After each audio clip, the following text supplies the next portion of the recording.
Hi guys, this is Ravenclaw What If. Welcome back to another What If story. Now let's get right into this What If, because this is my second attempt trying to record this. I got like good portion through, and I forgot I didn't have it on. I had it on pause the whole time, so yeah, I wasted a lot of time. So let's get on to this What If. If we start our What If as sorry, as Inko was disturbed about what happened last night. As Inko steps into the council chamber hall, so she takes her seat with the rest of the vampire council.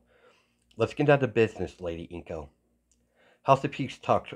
How's the peace talks are going with the Rosefields?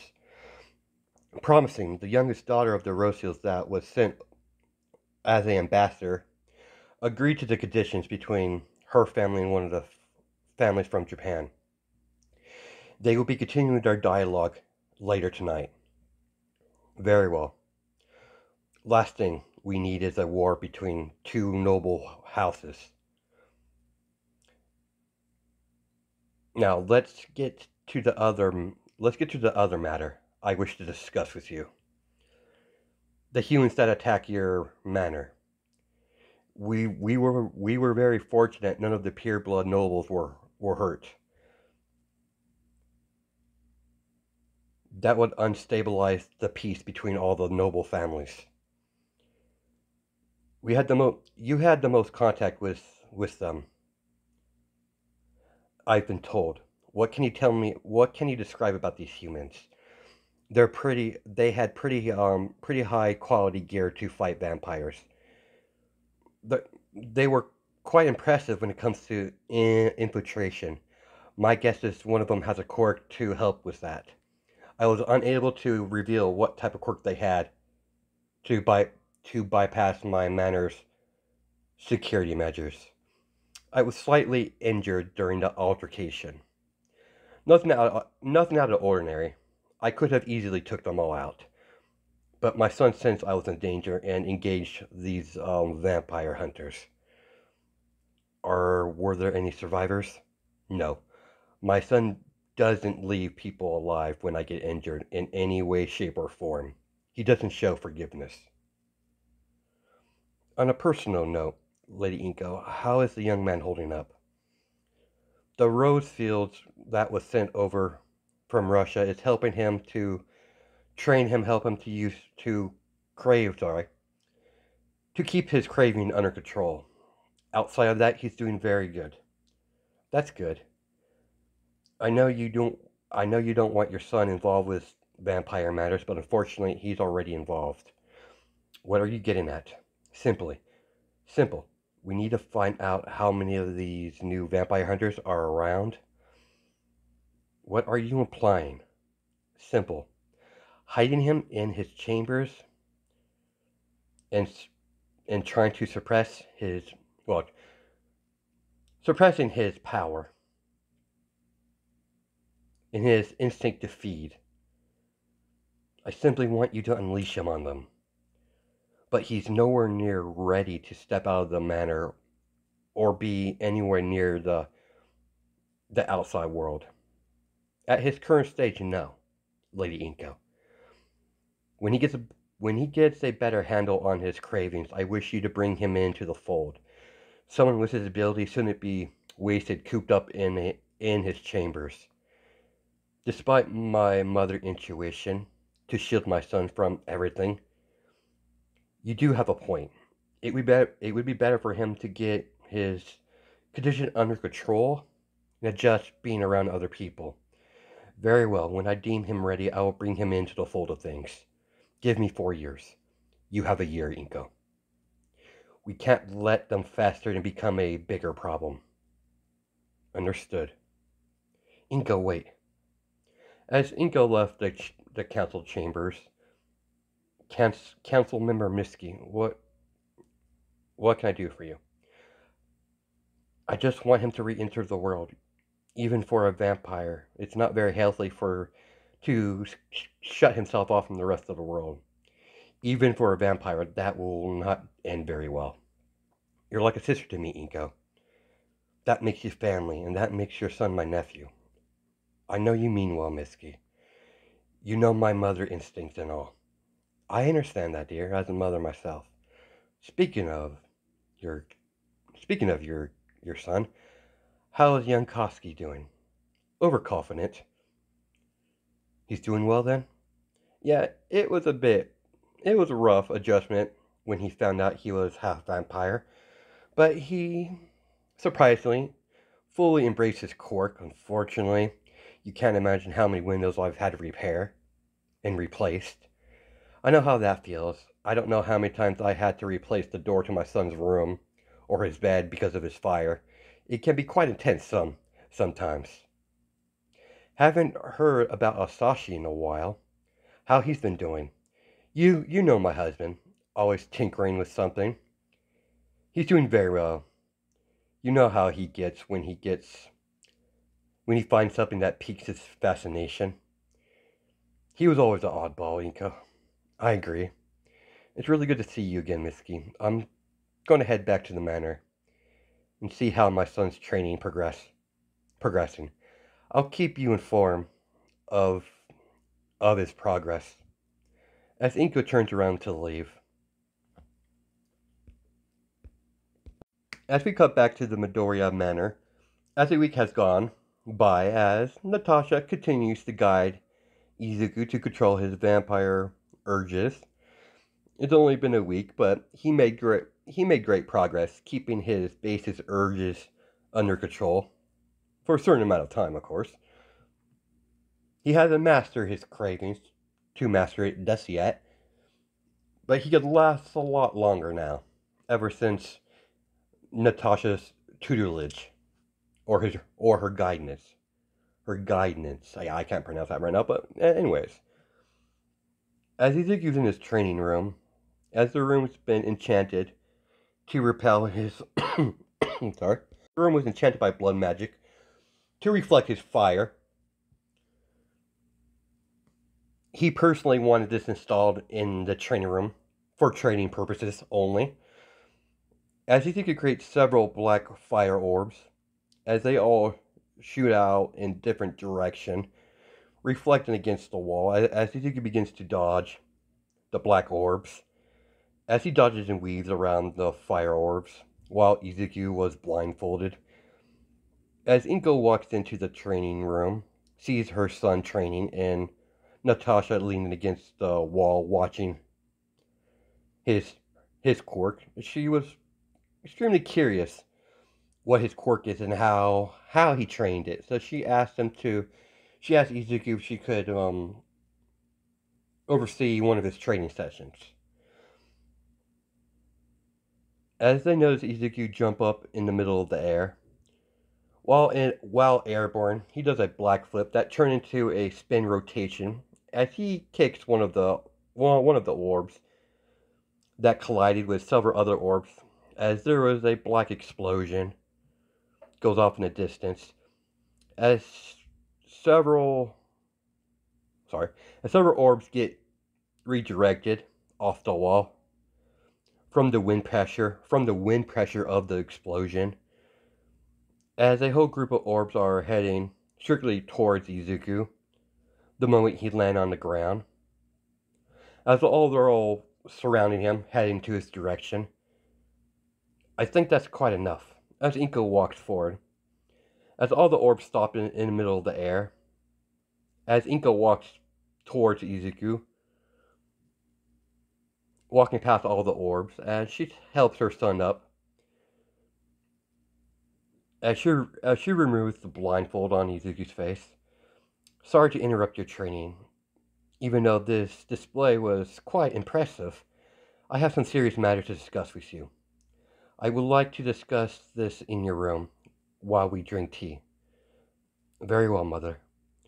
As Izuku snaps his fingers, as all the fire orbs dissipate, as he followed Inko back to his room, sat down on the table, while the maids came in to serve the three tea. Izuku, Izuku became a big fan of drinking tea. It doesn't do anything for him outside of it just taste pleasant. Natasha, how is his training? Oh, sorry. Natasha, how is his training and how is his progressing? Very good. He's a very fast learner. Of course he is. He's my son, after all. I try my best to keep you out of the vampire matters, but unfortunately, I ran out of time. What do you mean, Mother? You have a year to get your condition under control. The Vampire Council, the Vampire Council in a year time want to have your condition under control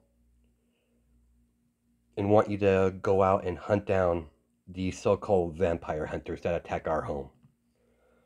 That's not a lot of time. It's not ideal, but I can make it work. I have no interest in the outside world, though. I can't let those humans get away with it. The council is very wise to not let the weeds fester. It's best to pull them out before they become a serious hindrance.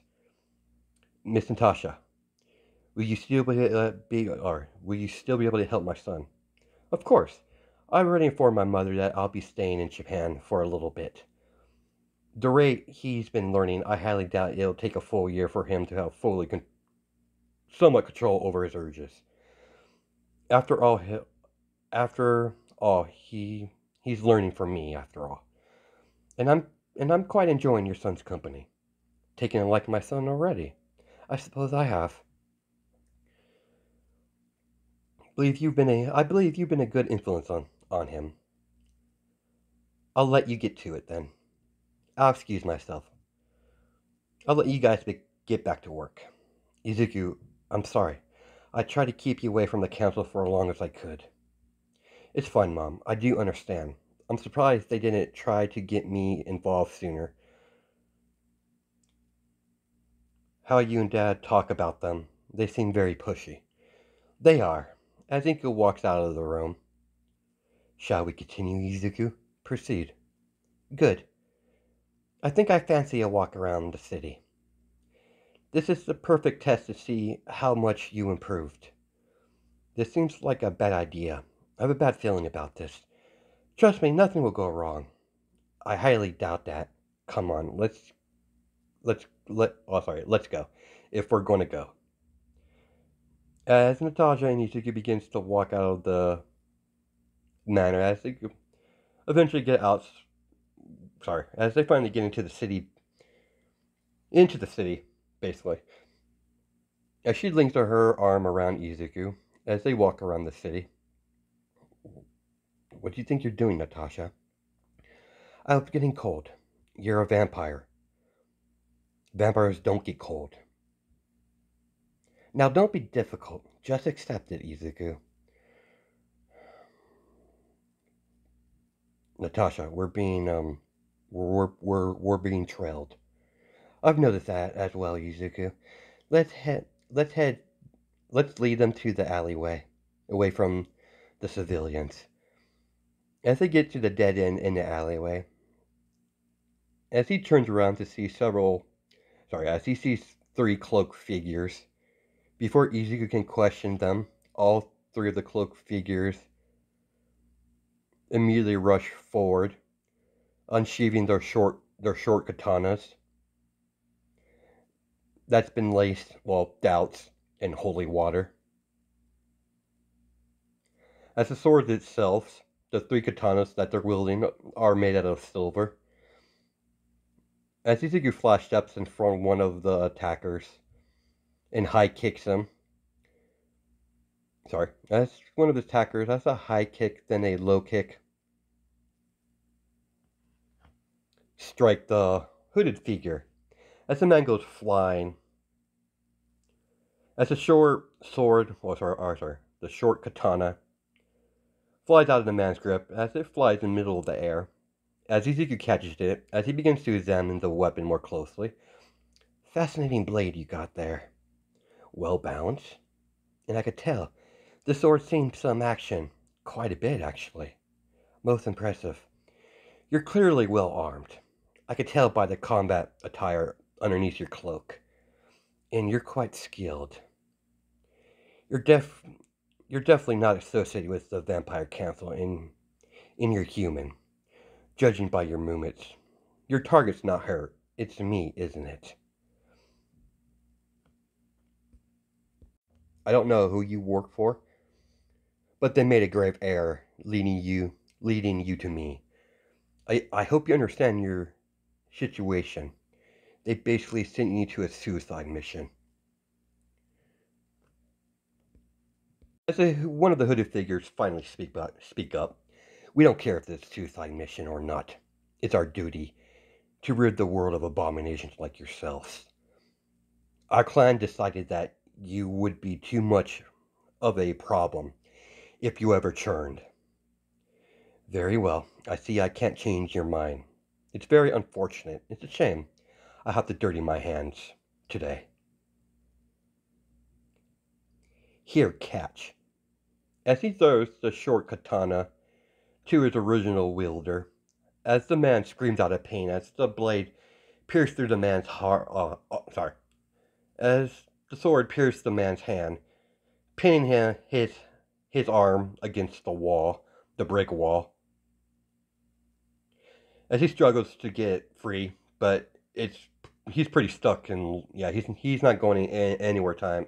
Sorry, he's not going anywhere anytime soon. Your turn will come. Sit back and watch while I entertain your teammates over there. Natasha, will you please stay out of this for me? You don't have to worry on that. I'll keep out of it. For now. If I see it's getting dicey for you, I'll intervene. I can't afford you to die. Thank you, Natasha. Despite this disrespectful attempt on my life, this is a good opportunity to test out some techniques I've been working on. We don't know what you're planning, but it won't help you. We know about your fire, abomination. Who said I was going to use my fire? As Ezekiel has a cocky grin on his face. Cocky grin, more like a smug grin on his face. Immediately, Deku animates black electricity off his body as he gets into a martial arts stance.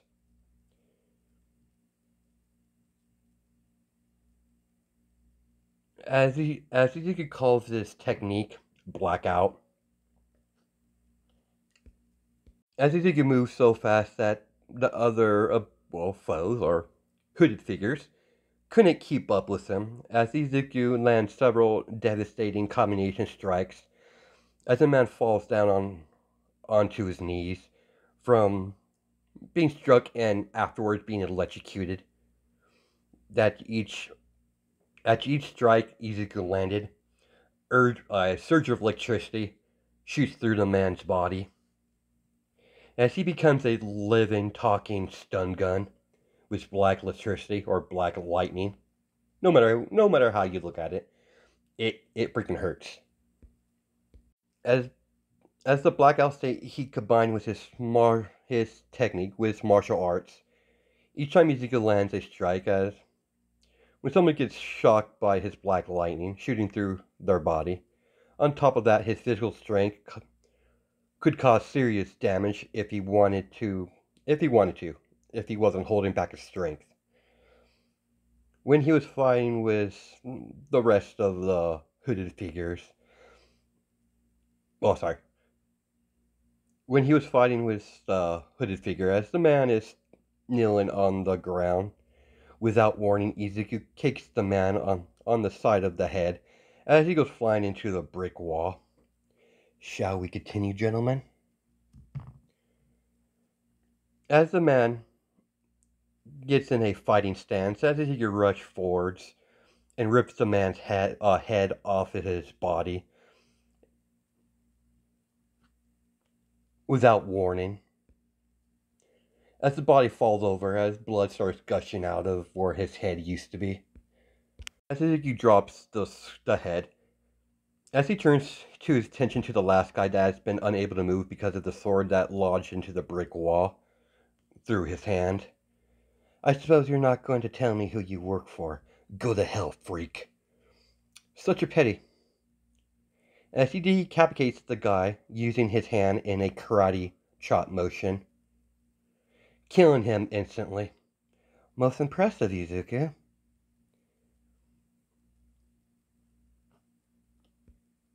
As he didn't really acknowledge Natasha's remark, as he took his phone out of his pocket, as he made contact with his mom, informing her of the situation, to send a cleanup crew. After events, after the events of that day, Inko kind of put him under house arrest, out of concern. Almost a year has passed, as Natasha and Izuku said their goodbyes as she had to go back to Russia. Before Natasha left, she told Izuku that they would see each other real soon. Izuku was confused by her last words, but ultimately shoved it to the side and paid it no mind. As the dreaded day that Inko feared the most, for her son to get involved into vampire matters, as, as she told her son to stay in the lobby until he gets called into the council chambers with all the council members are attending. As they finally called Izuku to step forward into the council chambers, as Izuku walks into the chamber hall, stands in front of them in the middle of the room, is Izuku Midoriya from the Midoriya clan. Thank you for answering our summons. We were informed on the temp on your life by a clan of vampire hunters. We'll deal with that when the time comes. But the reason why we called you here today, we have a task for you. A unknown vampire hunter organization has been ruffling some feathers. They've already killed several innocent civilians. These humans don't even care if you have a vampire quirk or you're a vampire yourself. Council Member Inko and Council Member Misky have great faith in your capabilities. Think of this as a tryout to see where you. Sorry. Think of this as a tryout to see where the best way to. Sorry. Where the best to place you when it comes to vampire matters.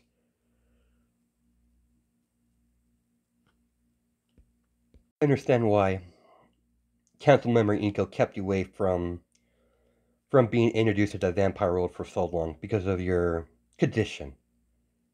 Nevertheless, these humans need to be stopped. You need to track these humans down and kill them. As you wish. I'll inform you on my progress, Council. As Ezekiel leaves the council hall, as Ezekiel was head back home to prepare. As sometime later, Inko sees Ezekiel packing up some things. Good, you're still here. I wanted to see you off before you leave. Make sure to pack enough blood bags, because this might be a long mission. Do you have an idea where I should start looking? Your best course of action from the intelligence we were able to gather, they're mostly operated in the Vampire Court District. District D. Here, take this. What is this, Mother? The location and a key to one of our safe houses in District D.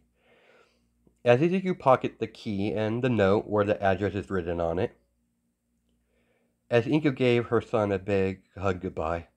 Good luck, son. I know you do fine. I'll be fine, Mom. That may be so. A mother will always worry about her child, no matter what the situation is. The moment I sense you're in danger, the blood bond we have works both ways, dear. Understood, Mom. I need to head to the safe house before it gets too dark. Stay safe, dear. Will do, Mom. As he leaves the Midoriya Manor, as he heads to District D, As we time skip when Izuku made it to the safe house, the safe house was placed in the good part of District D, in a suburb area. It was it was a matter that the Midoriya family have all around Japan. Think of it like a summer home. The first thing he did was unpack all his blood bags and place it in the kitchen where the refrigerator is. Ezekiel ultimately decided to get everything sorted at the matter before he got to work. It's around 7 p.m. He decided to gather some intel from some local bars and nightclubs. He bar hopped and nightclub hopped around for a few hours until he heard some people talk about a certain nightclub in the baddest part of District D that does host cage matches every night. With the ability to suppress his presence, it became quite a useful tool to gather information.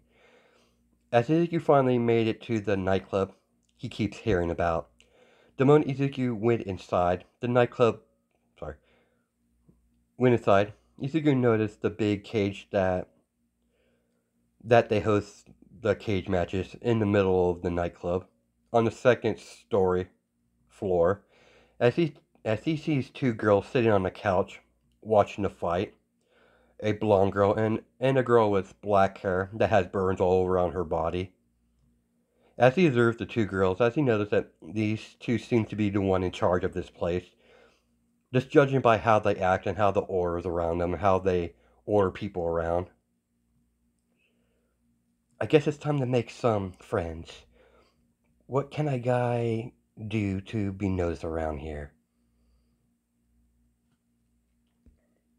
As Izuku hears the announcer over the intercom start to speak, they're getting ready for the next couple fights.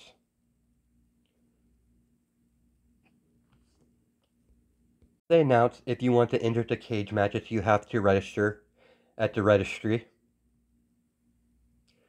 I guess the battle would be a perfect way to get noticed. It's always good to make a good first impression. As we cut to the girls upstairs watching the last fight, as Toga and female Dobby, female Dobby's a female in this one, getting bored with the boring fights. Dobby, this is boring. I agree with you, Toga. Hopefully the next fight will be a lot more interesting. Ladies and gentlemen, we got ourselves fresh meat here today. As everyone stares at Izuku when he entered the cage, as they closed the door behind him and they locked it,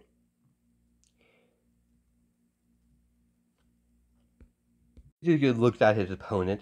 It's an overly buff guy that looks like he's some sort of bodybuilder. He doesn't seem to have a vampire quirk. It just seems like he has super strength quirk, a minor at that. Ladies and gentlemen, there's been a change of plans. The fight is very boring. So I decided I'm changing it to a death match. As Toga drops the mic, or hands the mic over to the announcer, and sit right next to Dobby. This will liven the things up for a little bit. I honestly thought you were going to do that sooner, Toga. But I have nothing against it. A good old-fashioned death match. It's always fun. Let's see how the fight goes. Hopefully there's some blood. Of course you would want blood. Can't help it. After all, it's because of my vampire quirk. Now, outside of her insane reflex and superior strength, her normal quirk still stays the same. She needs to ingest blood to transform into someone. Later, she'll be able to, if I go that far into the manga content, she'll be able to copy abilities, but I don't think I'm going to go that far. So, anyways, let's continue for. I might add that in like later on. I haven't fully decided yet. As the two girls pay attention to the cage match, before we begin, nothing personal, kid, but I'm going to have to kill you. Big words from a dead man. I like your spirit, kid. Try not to make this too boring for me. You don't have to worry about that, big guy. As the announcer begins the fight, as the oversized opponent try to grapple Izuku, as he simply grabs the man by the wrist and throws him against the cage. Hard, with good amount of impact. Now that's interesting. Wouldn't you agree, Dabi? This is a nice change of pace. It looks like the pretty boy is not all talk.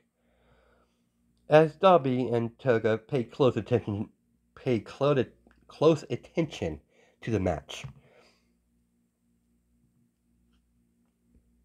The man can recover from being tossed around like a rag doll. Easy grabbed the man by the face as he slams his head against the floor over and over again, or repeatedly, as blood begins to spurt out from the force of impact that Izuku's making this guy feel. As Izuku allowed his opponent to hit him at least once, as the man gives Izuku a vicious uppercut, the moment he got his bearings, immediately Deku flies in the air as he does a black flip, landed onto his feet. You're gonna pay for that little shit. Charming. Shall we continue our dance? As the man spits out a couple of teeth from his face being pounded into the ground, as Izuku has his hands behind his back, as he dodges and weaves around his opponent's strikes, as he knees the man into the stomach, as the oversized man coughs up a little spit from the impact. Immediately afterwards, Izuku kicks the man aside of the head as he goes flying against the cage. As his opponent is no longer thinking straight, he's allowing his anger let his anger feel his actions, making his movements very sloppy and easy to predict. As the man cocks his fist backwards to give Izuku a mighty strike, Izuku stops the man's fist with one hand, as he forces the man onto one knee with his superior strength. After he uses his opposite hand to grab the man by the face, lifts him up in the air, as black fire starts to burst out of his hand, burning the man alive, leaving nothing but ash in its place. Immediately, the nightclub became silent. After a few seconds later, the crowd immediately starts to cheer as they begin to chant for Izuku to fight again. Maybe I overdid it a little bit. The moment they opened the cage, Izuku went strictly to the bar. As he sits at the bar stool where the bartender looks at him. As the bartender's about a woman in her late 30s. What's your poison, pretty boy? Blood. We don't get a lot of vampires here, but we do have blood. Thank you, love. As she's mistaken Izuku for a vampire because he looks exactly like a pureblood vampire. Not only you're strong, you're quite a charmer. Hopefully I see you around here more often. As Izuku watches the bartender walk off, as she turns around to give Izuku a wink, as she continues to serve drinks to the other customers, as someone taps on his shoulder, as Izuku turns around to see a woman wearing black leather. Can I help you, miss? Yes, you can. My boss would like to have an audience with you. Interesting. Lead the way, love. Follow me, please. As she ignores the love comment. As they head upstairs, as he sees Toga and Dabi, as Toga gestures to sit right next to her. Thank you, dear. You continue what you're doing. As The henchman walks away. I was quite impressed by your performance. I wanted to meet you. And my friend over there was quite interested in you. So am I. I run this place. My name is Dobby, and my blonde friend over there is called Toga. It's a pleasure to meet you, girls. You may call me Izuku. You do have a nice place here. Thank you, Izuku. As Toga scoots right next to Izuku. I like you. Your fire's quite pretty. Thank you, Miss Toga. That won't do. That won't do at all. Just call me Toga, cutie. Very well, love. You're quite cute yourself. As Toga's face turns bright red, as Dobby starts laughing, I got to admit, not a lot of people can make Toga speechless like that. You don't seem to be the type that... Sorry, give me a second here. The type to be here to be drinking. May I ask why you visit my nightclub? Of course. I've only entered this little cage match to get your attention. You sure succeed in that. I just got into the district not that long ago. I figured it would be a good idea to make some friends. Interesting. What are you after? I'm after a group of humans that's been causing a lot of trouble for my family. A group of a group of amateur vampire hunters that operate in this district. I would be most appreciated if you led me to their direction. I could direct you into the right direction, but what do I get out of it? Not only will I be extremely grateful, I will owe you a favor, and a favor from me can go a long way. A favor would be nice, but I have something else different. Sorry. I want something else different from you, pretty boy. What would that be, love? Don't worry, it's nothing dangerous. You'll quite enjoy it. Toga, you seem to take a liking to him. What do you think? Are you thinking what I'm thinking of you're thinking of? Of course. Are we in agreement? Definitely.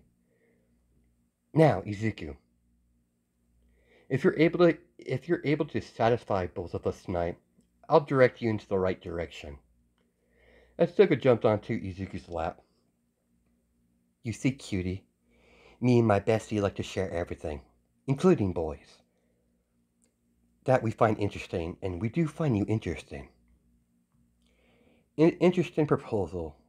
Very well, loves. I'm up for the challenge. Hopefully you two can keep up with me. I have quite a good stamina.